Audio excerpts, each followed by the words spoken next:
తాకట్టులో ఉన్న బంగారాన్ని విడిపించి ఆ రోజు ఆన్లైన్ ధరకే కొంటుంది కొమ్మూరి గోల్డ్. అందరికీ నమస్కారం. Yes, most interesting series. మీరు యూట్యూబ్లో ఎక్కడ చూసినా సరే ఇంతకన్నా సింప్లిఫైడ్ వర్షన్ బహుశా దొరకపోదేమో.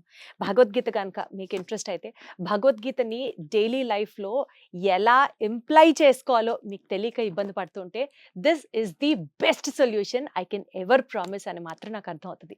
నాతో పాటు ఉన్నారు ప్రభు వంశీధర్ దాస గారు. ఆయనతో కనెక్ట్ అవుదాం, భగవద్గీత గురించి కొంత ప్రతిరోజు తెలుసుకునే ప్రయత్నం చేద్దాం. ప్రభు నమస్కారం. నమస్కారం దీప్తి గారు. ఎలా ఉన్నారు? ఫైన్ అండి, సూపర్. బాగున్నాను. ప్రభు, అసలు ముందుగా భగవద్గీత ఎందుకు ఇంపార్టెంట్? ఎప్పుడో చెప్పినటువంటి శ్రీకృష్ణ ఆ, స్వామివారు అవును. ఆయన అప్పుడు చెప్పినప్పుడు అంతా నీతి న్యాయం అంతా బాగుంది.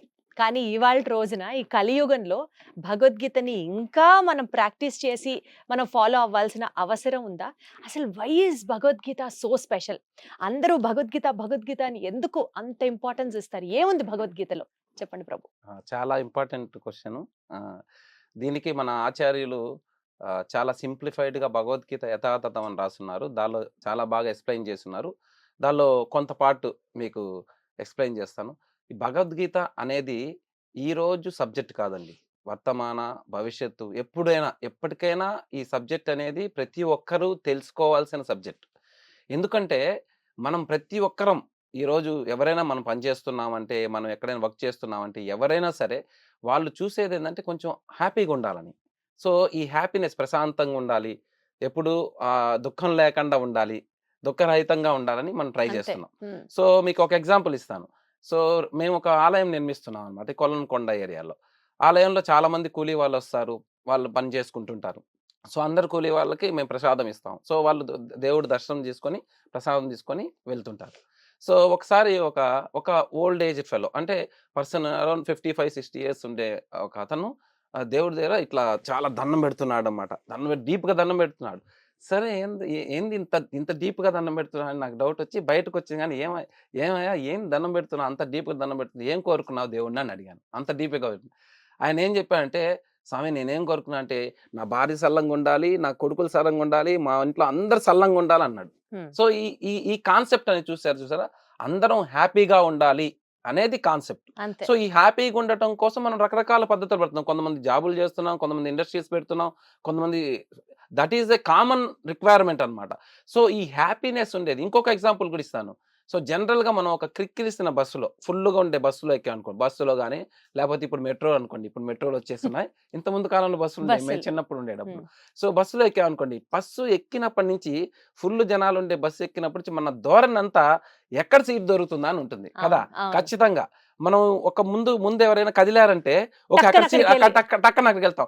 అక్కడికి వెళ్ళిన తర్వాత వెనకాల మన ఉన్న ప్లేస్ లో వాళ్ళు లేచి వెళ్ళిపోయారంటే అయ్యో ఇది మిస్ అయిపోయింది అనుకుంటాం. So this is common comfortability. ఈ కంఫర్టబిలిటీని ఆనందమయో బ్యాసాత్ అన్నారు. అంటే మనం కంటిన్యూస్ గా ఈ కంఫర్టబిలిటీ కోసంగా వెంపర్లాడుతున్నాం. సో ఈ కంఫర్టబిలిటీ అనేది ఎట్లా వస్తుంది, ఈ ఆనందం అనేది ఎట్లా వస్తుంది అనే సబ్జెక్ట్ అనేది భగవద్గీతలో డిస్కస్ చేస్తున్నారు. సో మనం దుఃఖంగా ఉన్నా దుఃఖం నుంచి ఎలా బయటపడతాము, ఒకవేళ కన్ఫ్యూజన్గా ఉన్న కన్ఫ్యూజన్ నుంచి ఎలా బయటపడతాము. అర్జునుడు భగవద్గీత ఆ యుద్ధం మధ్యలో యుద్ధం చెయ్యాలా వద్దా అన్న కన్ఫ్యూజన్ స్టేట్లో ఉన్నప్పుడు చెప్పిన ఇది భగవద్గీత. సో భగవద్గీతలో కృష్ణుడు ఆయన కన్ఫ్యూజన్ స్టేట్లో ఉంటే భగవద్గీత ఆయనకి చెప్పి ఆ కన్ఫ్యూజన్ నుంచి ఆయన్ని బయటపడేశారనమాట. సో మనం ఈరోజు ఆ 5,000 సంవత్సరాల క్రితం కొంత కన్ఫ్యూజన్ మీరు అన్నట్టు, అప్పుడు అన్ని పరిస్థితులు బాగున్నాయి. ఈ రోజు సూపర్ కన్ఫ్యూజన్, ఎక్కడ చూసినా కన్ఫ్యూజన్, ఎప్పుడు కన్ఫ్యూజన్. దాన్ని ఉపద్రత అంటారు, భాగవతం ఉపద్రత అంటారు అనమాట. ప్రాయేణ అల్పాయుష సభ్య కలో అస్మిన్ యుగే జనాహ మంద సుమంద మతయో మంద భాగ్య ఉపద్రత. అంటే కలియుగంలో జనాలు ఉపద్రత ఎక్కువ ఉంటుంది అనమాట, ఈ కన్ఫ్యూజన్. ఇట్లాంటి వాళ్ళకి నన్ను అడిగితే this is the most important book అండి. రీసెంట్ గా ఒక స్టడీ MITలో, మ్యాసచ్యూసెట్స్ ఇన్స్టిట్యూట్ ఆఫ్ టెక్నాలజీలో ఒక ప్రొఫెసరు హ్యాపీనెస్ ఫ్యాక్టర్ గురించి, ఆ కాలేజీలో ఆ యూనివర్సిటీలో హ్యాపీనెస్ ఫ్యాక్టర్ గురించి ఒక బుక్ రాశారు. ఆ బుక్ లో he mentioned 30% of the students are mostly depressed. ఇది మనం ఎంత చదివి ఎంత చేసి ఆ ఇన్స్టిట్యూట్కి వెళ్తామంటే world number 1 institution. 30% are fully depress. ఆ యూనివర్సిటీలో పిల్లలు 30% 30% డిప్రెస్డ్. డిప్రెస్డ్ అండి. అమ్మ బాబోయ్! అంత యూనివర్సిటీలో 30% డిప్రెస్డ్. దానిలో 8% are discontinue because of depression. అయ్యో! డిప్రెషన్ అనేది is one of the factor. So Arjuna was also depression. He was in depression. And Krishna gave a solution how to come out of the depression. So I recommend everybody to read this Bhagavad Gita because we have seen how people come out of depression by reading the Bhagavad Gita from the right source అండి. ఇక్కడ important right source నుంచి మనం చదవాలన్నమాట. దానివల్ల మనకి దీని నుంచి ఈజీగా బయటపడిపోతాం అన్నమాట. ప్రభు మీరు పుస్తకాల గురించి సజెస్ట్ చేస్తున్నారు కాబట్టి అడుగుతున్నాను. మార్కెట్లో ఇప్పటి వరకు చాలా పుస్తకాలు చూసాము. అంతా డీప్ స్పిరిచువల్ నాలెడ్జ్, పెద్ద పెద్ద కష్టమైన పదాలు, either in English or in Telugu or in whatever language it is suppose to B.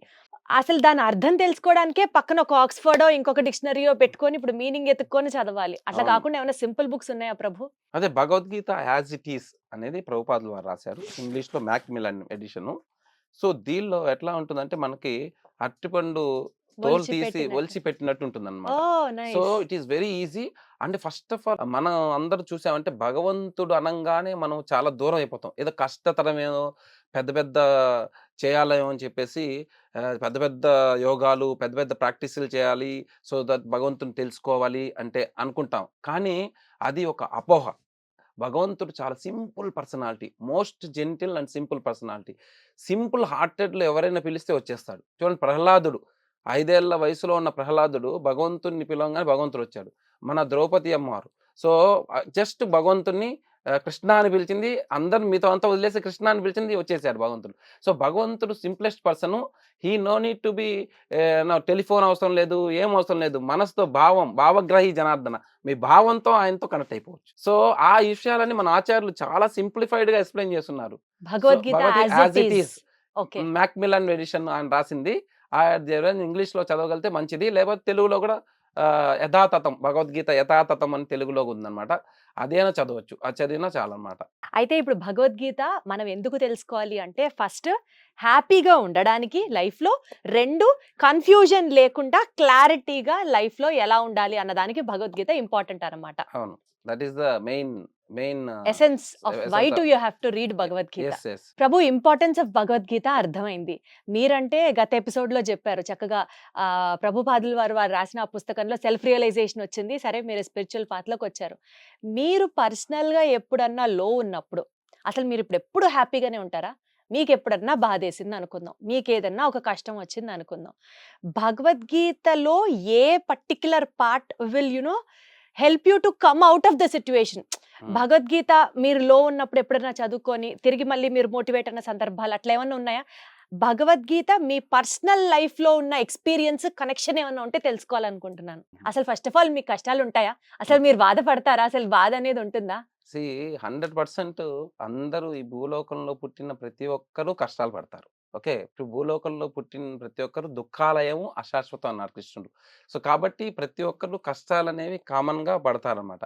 కానీ ఏ విధంగా మీరు కష్టాలని చూస్తారు అన్న విషయం మీద వస్తే, భగవంతుడు ఏ విధంగా మనకు కష్టాలు ఉన్నప్పుడు హెల్ప్ చేస్తాడు అన్న విషయం వస్తే, ఆ విషయం చూస్తే భగవంతుని మీద డిపెండ్ అయిన వాళ్ళు, కృష్ణుడు చెప్తున్నారు, సమాశ్రితాయేన పదపల్లవం పదం మహత్పదం పుణ్యేశో మురారే భవాంబుది వత్సపదం పదం పదం యద్విపదం నతేషాం అన్నాడు. అంటే ఎవరైతే ఆ కిషోరుడు, ఆ కృష్ణుణ్ణి ఎవరైతే సరెండర్ అవుతారో, ఆ కృష్ణుణ్ణి ఎవరైతే ఆధారపడతారో, వాళ్ళకి ఒక సముద్రం లాంటి కష్టాన్ని కృష్ణుడు ఒక దొన్న, అంటే వత్సపదం అంటే ఏంటంటే ఒక దూడ నడుస్తున్నప్పుడు వర్షాకాలంలో కింద ఒక అచ్చు వేస్తుంది. ఆ అచ్చులో ఎంత వాటర్ ఉంటుందో అంత చిన్నదాన్ని చేసేస్తా అంటే కృష్ణుడు కష్టాన్ని. అంటే కృష్ణుడు కష్టాలు ఈను అని చెప్పలేదు, కష్టాలు ఇచ్చినప్పుడు కూడా అది ఎట్లా దాటాలని చెప్పాడు. రీసెంట్ గా somebody sent a quote to me saying that Krishna will not remove your all sufferings. Krishna will give you a ship where you can easily cross the sufferings. మీ లైఫ్ లో అలాంటి ఎక్స్పీరియన్స్ ఏమొచ్చింది ప్రభు? సో మా లైఫ్ లో అంటే బేసికల్ గా నేను ఇంక్విజిటివ్ అనమాట. బేసికల్ గా ఇంక్విజిటివ్ అనమాట. సో ఇంక్విజిటివ్ అంటే ఏంటంటే, అసలు ఎందుకు ఇది జరుగుతుంది అంటే, మనం జనరల్ గా ఏమనుకుంటాం, మొత్తం మన తలరాత అంటాం. ఏది జరిగినా కూడా మన తలరాత అని చెప్తాం అనమాట. మీ తలరాత ఏది జరిగిందని. సో తలరాత అంటే ఏంది, మనకి ఫ్రీనెస్ లేదా, కొంచెం స్వేచ్ఛ లేదా, మనం ఏం చేసుకోవడానికి అవకాశం లేదా, లేకపోతే ఎవ్రీథింగ్ తలరాత అయితే మనం ఎందుకు పని చేయటం అనే క్వశ్చన్ ఏర్పడుతుంది అనమాట నాకు.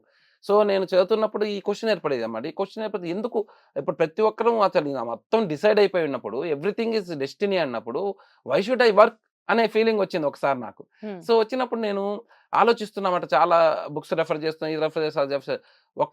ఒకానొక దానిలో భగవద్గీతలో కృష్ణుడు శ్రీల ప్రభుపాదుల వారు దీని గురించి ఎక్స్ప్లెయిన్ చేస్తున్నారు. అంటే మొత్తం మన కర్మ సిద్ధాంతం తీసుకుంటే మొత్తం టోటల్‌గా డెస్టినీనా లేకపోతే ఫ్రీనెస్ ఉందా అని. సో ప్రభుపాదుల వారు క్లియర్‌గా ఎక్స్ప్లెయిన్ చేస్తున్నమాట. డెస్టినీ కాదు, డెస్టినీ ప్లస్ ఫ్రీనెస్ అన్నమాట. కొంత ఫ్రీనెస్ ఉంది జీవుడికి. జీవుడికి కొంత స్వేచ్ఛ ఉంది. ఎస్పెషల్లీ హ్యూమన్ బీయింగ్‌లో మనిషికి కొంత స్వేచ్ఛ ఇచ్చాడు దేవుడు. ఆ స్వేచ్ఛ ప్రకారము ఫర్ ఎగ్జాంపుల్ మనకి ఒక ₹100 డబ్బులుందంటే, ఆ ₹100తో మనము ఏదైనా సినిమాకి లేకపోతే ఏదైనా డిస్కోకి వాటికెళ్ళొచ్చు. లేకపోతే ఆ ₹100 తీసుకొని పోయి టెంపుల్‌కెళ్ళొచ్చు. ఇది స్వేచ్ఛ మీకు. సో, ఆ స్వేచ్ఛ అనేది దేవుడిచ్చాడు మనకి. సో, ఆ స్వేచ్ఛ బట్టి మీ యొక్క ఫ్యూచర్ అనేది డిపెండ్ అయి ఉంటుందన్నమాట. సో, ఈ విషయం నాకు క్లారిటీగా ప్రభుపాదులు రాసిన దానిలో బుక్‌లో అర్థమైంది. That is one of the triggering point where I have taken a surrenderence to Prabhupad. Prabhupad in sense acharya. So, భగవద్గీతలో ఆచార్య సరెండరెన్స్ అనేది చాలా important. So, then I took a surrenderence to Prabhupad అన్నమాట. This is the main triggering point where I was thinking there is no స్వేచ్ఛ, there is no freeness. Everything is destined. So then where everything is destined అయితే why should I అంటే work? అప్పుడు మీకు ఏదైనా ఒక problem లో ఉన్నారా? అందుకని ఇంత ఆలోచించారా? అసలు ఏంటిది మన No, no, తలరాత, ప్రాబ్లం కాదు. ఇంక్విజిటివ్ అంటే ఏందంటే ఇన్క్విజిటివ్నెస్. ఎప్పటి నుంచో చిన్నప్పటి నుంచి చాలా ప్రాబ్లమ్స్ అందరికీ ఉంటాయి. ఈ ప్రాబ్లమ్స్ లేని మనిషి ఉండడు కదా. Everybody has got so many issues ఉంటాయి అన్నమాట. So especially some people have gone to one level. So then we see lot of things. I was a very high level. I see lot of things what is going on around. Either you say politics, either you say office politics, somebody wanted to suppress you but you are genuine. All these things we have seen.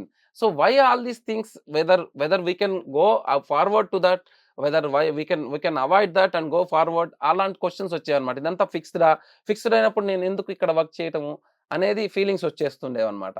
అట్లాంటప్పుడు ఇట్లాంటి solution నాకు ప్రభుపాదులు వారు ఇచ్చారు. These are all the triggering points which is mentioned in Bhagavad Gita. There is a little స్వేచ్ఛ is there to the జీవ. So with the స్వేచ్ఛ what he does that depends upon his next life అనేది ఇచ్చున్నారు అనమాట. So those things are very important. అంటే మొత్తం భగవద్గీత సారాంశం ఒక్క ఎపిసోడ్ లో అర్థం అవ్వదు నాకు తెలుస్తోంది. కానీ మీరు చెప్పిన దాని ప్రకారం ఈ ఎపిసోడ్ లో టేక్ అవే 3 పాయింట్స్ ఉన్నాయి. ఒకటి కన్ఫ్యూజన్ లోంచి క్లారిటీకి రావడం, కష్టాల్లోంచి అంటే హ్యాపీనెస్ ని వెతకాలనుకునే వాళ్ళకి భగవద్గీత ఒక డైరెక్షన్ గోల్ లాగా అనిపిస్తుంది. ఖచ్చితంగా. అండ్ థర్డ్ పాయింట్ ఏంటంటే ఇప్పుడు మీరు చెప్పినట్లుగా మనిషికి అంత డెస్టైన్డే కాదు, కాస్త ఫ్రీనెస్ కూడా ఉంది అన్నది. ఇలాంటి పాయింట్స్ కొంచెం మనిషిలో ఒక హోప్ ని జనరేట్ చేస్తాయి ప్రభు, నాకు అర్థమవుతుంది. సో ఒక్కొక్క ఎపిసోడ్ లో ఒక్కొక్క కాన్సెప్ట్ గురించి మాట్లాడుకుంటూ వెళ్దాం ప్రభు. డెఫినెట్ గా కాన్సెప్ట్సే బెటర్ అన్నమాట. సో ఎవ్రీథింగ్ మనం శ్లోకాల వైజ్ చెప్తే ఎవరికి అంత ఇంట్రెస్ట్ కూడా ఉండదు. కరెక్ట్. ఎవరైనా బాగా ఇంక్విజిటివ్ ఉండే వాళ్ళు they can take up to the courses అన్నమాట. ఇది ఒక కాన్సెప్టువల్ గా తీసుకుంటే బెటర్ అన్నమాట. ఈరోజు కాన్సెప్ట్ అనేది వచ్చింది, కాన్సెప్ట్ స్కూల్ అని కాన్సెప్టువల్ వచ్చున్నాయి కాబట్టి we can take concepts in Bhagavad Gita and we can talk about that how it is applicable to us, how you can use it. Prabhu ఇప్పుడు భగవద్గీత ఎందుకు ఇంపార్టెంటో తెలుసుకున్నాము. సరే మీరు చెప్పినట్లు ఆ పుస్తకాలు తీసుకుంటాం, ఆ పుస్తకాలు చదువుతాం, మాలో ఉన్న ఇన్క్విజిటివ్నెస్ కూడా ఏదైనా ఒక ఆన్సర్ దొరుకుతుందేమో అనుకుందాం. చదవడం వేరు, మనకి స్కూళ్ళలో కాలేజీల్లో చెప్తారు కదా థియరీ నాలెడ్జ్ ఒకటే సరిపోదు, ప్రాక్టికల్ నాలెడ్జ్ కూడా చాలా ఇంపార్టెంట్ అని. సో చదివిన భగవద్గీతని ప్రాక్టికల్ గా లైఫ్ లో ఎలా ఇంప్లై చేయాలి? జనరల్ గా మనం ఏమనుకుంటామంటే భగవద్గీతలో ఉండే 700 శ్లోకాలు మనం నేర్చేసుకుంటే 700 శ్లోకాలు చెప్పేసామంటే భగవద్గీత వచ్చేసింది అనుకుంటాం. లేకపోతే భగవద్గీత బుక్ తీసుకొని మొత్తం చదివేసి పక్కన పెట్టేస్తాం. సో ఇక్కడ ఇంపార్టెంట్ పాయింట్ ఏంటంటే ఇది థియరీ. సో మనం 10th క్లాస్ కానీ ఇంటర్మీడియట్ కానీ డిగ్రీ కానీ థియరీతో పాటు ప్రాక్టికల్స్ అన్నారు కదా. ఆ ప్రాక్టికల్స్ అనేది ఏంటంటే కృష్ణుడు భగవద్గీత మొత్తంలో మనకి కన్వే చేసేది ఏంటంటే భక్తియుక్త సేవ చేయమని. అంటే భక్తియుక్త సేవ అంటే అనన్య భక్తి. సో మాంచో అవ్యభిచారైన భక్తి. ఆ అవ్యభిచారైన భక్తి అంటే మనం ఏమి ఆశించకుండా, నాకు ఇది కావాలి అది కావాలి అదేని ఆశించకుండా ఎస్పెషల్లీ భగవంతుడి యొక్క సంతోషం కోసమే చేసే సేవ అన్నమాట ఇది. దాన్ని భక్తియుక్త సేవ అంటారు. సో ఆ భక్తియుక్త సేవలో ఫస్ట్ పార్ట్ ఏంటంటే శ్రవణం కీర్తనం విష్ణు. మనం ఏం చేయాలంటే భగవంతుడి యొక్క నామాలని మనము వింటుండాలి, భగవంతుడి యొక్క కథల్ని మనం వింటుండాలి. This is practicals. మనం థియరీ చదివాము. సో, ప్యారలల్లీ ఈ ప్రాక్టికల్స్ కూడా ఎందుకు ఇంపార్టెంట్ అంటే, ఈ ప్రాక్టికల్స్ వల్ల ఏమవుతుందంటే, మనలో ఉండే కల్మషాలుంటాయి గదా! కల్మషం అంటే ఏందంటే, మనలో ఇంప్యూరిటీ అంటారనమాట. ఆ ఇంప్యూరిటీస్ అంతా ప్యూరిఫై అవుతాయన్నమాట. ఓకే. సో, దానికోసంగా ఫస్ట్ మనం చేయాల్సిందేందంటే, ఒక నామ జపం చేయాలి. మన ఆచార్యులు చెప్పేదేంటంటే ప్రాక్టికల్స్ హరే కృష్ణ, కృష్ణ కృష్ణ కృష్ణ హరే హరే, హరే రామ, రామ రామ హరే హరే. ఇది ప్రాక్టికల్ అన్నమాట. కాబట్టి మన భక్తులందరూ ప్రతిరోజు పొద్దున్నే లేచి బ్రహ్మముహూర్తంలో 5-7 వరకు ఈ హరినామ జపం చేస్తారు. అదే విధంగా భగవంతుడి యొక్క కథల్ని వినాలి.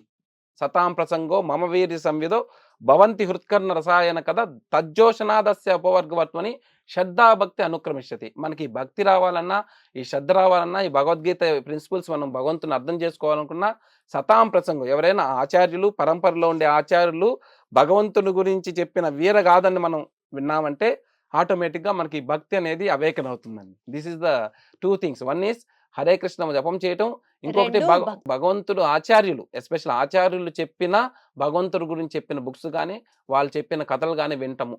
ఆ భగవంతుడు చేసిన లీలల కథలు. ఆ రెండిటి వల్ల డెఫినెట్‌గా ప్రాక్టికల్‌గా ఎవరైనా సరే ఈ భగవద్గీతని ఈజీగా కృష్ణుడు చెప్పిన దాన్ని అర్థం చేసుకోగలుగుతారు. మాకు మీరే ఆచార్యులు. ఈ ఎపిసోడ్ నుంచి మిమ్మల్నే మీరు చెప్పిందే ఫాలో అవుతాము. సో, ఒక్కొక్క ఎపిసోడ్ తెలుసుకుంటూ మీరు చెప్పినట్లు భగవత్ నామ స్మరణ చేసుకుంటూ, అలాగే భగవత్ కథలు తెలుసుకునే ప్రయత్నంలో మీరు చెప్పే భగవద్గీతను కూడా అర్థం చేసుకోవడానికి ప్రయత్నం చేస్తాం ప్రభు. ధన్యవాదాలు. Thank you thank you. అండి. Thank you.